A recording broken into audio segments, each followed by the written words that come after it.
look, let's have a look at some of the chances from that game and some of the moments that Shamrock Rovers will look back on and maybe regret not finishing off. I suppose the key thing, as we saw at half-time there, the fans in the stadium as the sun shone early on in the game, and Rovers had this early, I suppose, half chance, which was really just the goalkeeper clearing it off his own play. That should have been a corner kick. It actually was given as a goal kick in the end. Yeah, again, Ireland sets it back, and then Rory's the one running beyond.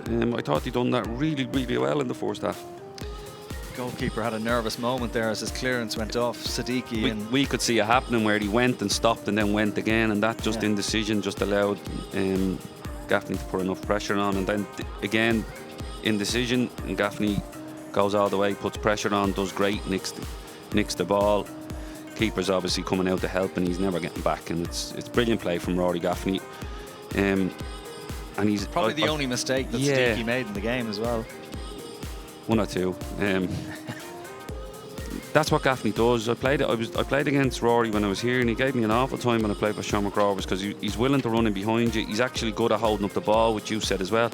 So he causes trouble. This is Finn Harps goal, and again they freed up McNamee to play off the front. He does well, he gets seconds. It's a wonderful ball down the sides.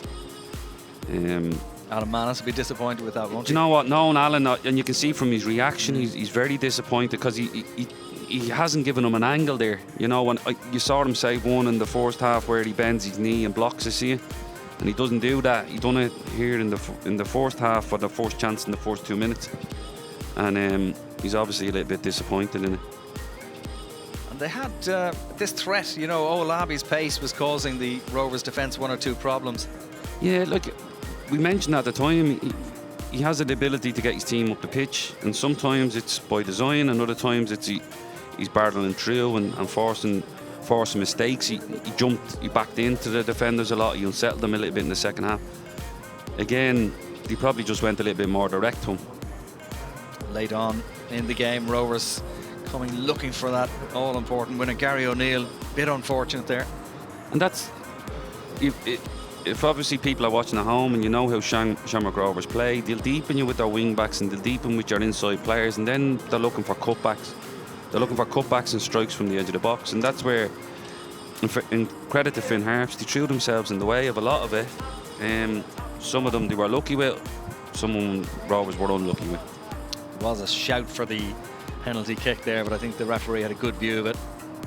Yeah, I think Webster just gambles the wrong side of Gaffney, and then Gaffney rolls him. That's what I'm saying to you. He's deceptively quick, Rory, that you think, I can stay with him and he'll run off you.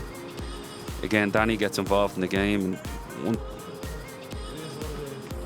it's like Danny brings the inventiveness and the spark that ignites Rovers into doing good things in the game. And Sean Gannon was booked for that one. This is Lee Grace having a scramble on a. I know. That was a really good save by McGinley. Good concentration from the goalkeeper there to make that stop down by his post. I was trying to see who here. There was Mandrew again. This left peg.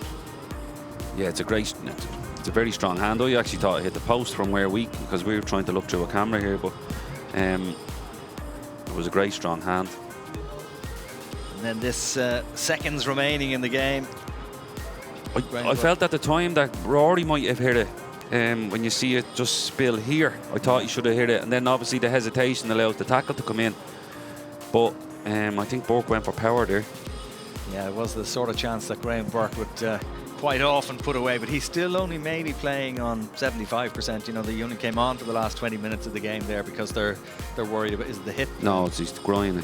Yeah. So they've been nursing that again for the 2 weeks. You would have hoped with the break that the week off might have done him good, but they've obviously been trying to get him through, and they didn't want to risk him for a full 90 minutes. So you can see when he comes on and Rovers go back to playing two off the front with one up, that especially against the low block, it works, because they have to come out and defend against you.